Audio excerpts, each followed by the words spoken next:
এই যেমন কারাদণ্ডের আসামি, কেউ চিন্তা করে না আমি বাংলাদেশে আসতে পারব।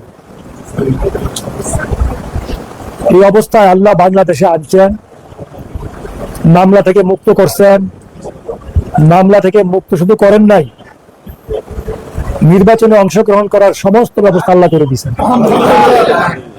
আমার সাথে যে নির্বাচনে দাঁড়াইছিল, হ্যাঁ, কতটা মামলা করছে এটা তো তোমরা সবাই জানো। নির্বাচনের একদিন আগেও মামলা করছে। আল্লাহ কায়কোপাদ্রে তোমাদের এই কামলাটারে আল্লাহ মন্ত্রী বানাইছে। তো তোমরা ফুলের তোরা আমারে দাও কেন? তোমরা তো 2 রাকাত নফল নামাজ পড়ে আল্লাহ শুকরিয়া আদায় করবা। ফুলের তোরা আমি নেব না, ফুলের মালা আমি নেব না। আমি চাবো তোমরা 2 রাকাত নফল নামাজ পড়ে আল্লাহ শুকরিয়া আদায় করবা। পেলে ফুলের মালা না, ফুলের মালা চেয়ে বড় আমি ভাই। আর তারেক সাহেবের জন্য 2 রাকাত নফল নামাজ পড়ে দোয়া করবা যে আল্লাহ ওনারা দিয়া আমার আল্লাহ মন্ত্রী বানাইছে, ফুল প্লেটের মন্ত্রী বানাইছে। ওনার জন্য 2 রাকাত নফল নামাজ পড়ে দোয়া করবো আল্লাহ যেন ওনাকে হেফাজত করে। আল্লাহ ওনার বিরুদ্ধে অনেক ষড়যন্ত্র, আল্লাহ যেন সমস্ত ষড়যন্ত্র থেকে হেফাজত করেন। যেমনি ভাবে আল্লাহ আমাদেরকে মামলার থেকে মুক্ত করে দেশে এনে রাষ্ট্রীয় ক্ষমতার ব্যবস্থা করে দিচ্ছেন, ঠিক তেমনি ভাবে আল্লাহ যেন আমাদের হেফাজত করে। আল্লাহর হেফাজত ছাড়া আমাদের কোনো উপায় নাই। তো তোমাদের মধ্যে আমার একটা অনুরোধ থাকবে, মুরাদনগরকে মাদক মুক্ত করতে হবে, মুরাদনগরকে চাঁদাবাজ মুক্ত করতে হবে, মুরাদনগরকে অন্যায় মুক্ত করতে হবে।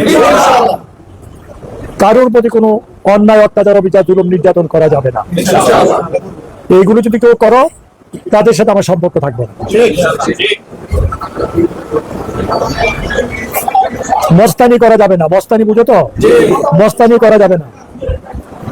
সামনে বাজার দেখাইতেছে, শিডিউল কিনলাম, পয়সা খাওয়ানো লেগে দি কখন যেত না। শিডিউল যদি কিনো, বাজারে টেন্ডার দিবা, টেন্ডার দিয়ে যদি টেন্ডারে কাজ পাও করো, আমার আপত্তি নাই। কিন্তু এত বদনাম হয় যে মুরাদনগর পোলা বান্ধা শিডিউল কিনা পয়সা খায়, কমিশন খায়, এইগুলো হতে দেওয়া যাবে না। আল্লাহ যে নিয়ামত আমাদেরকে দিছে, যে সুযোগ আমাদেরকে দিছে, আল্লাহ শুকরিয়া আদায় করে শেষ করা যাবে না। এবং কেউ যদি কোনো অন্যায় অপরাধ জুলুম করে থাকে, আইন অনুযায়ী তার বিচার হবে। নিজের হাতে আইন তুলে নেওয়া যাবে না, মস্তানি করে তার থেকে পয়সা খাওয়া যাবে না।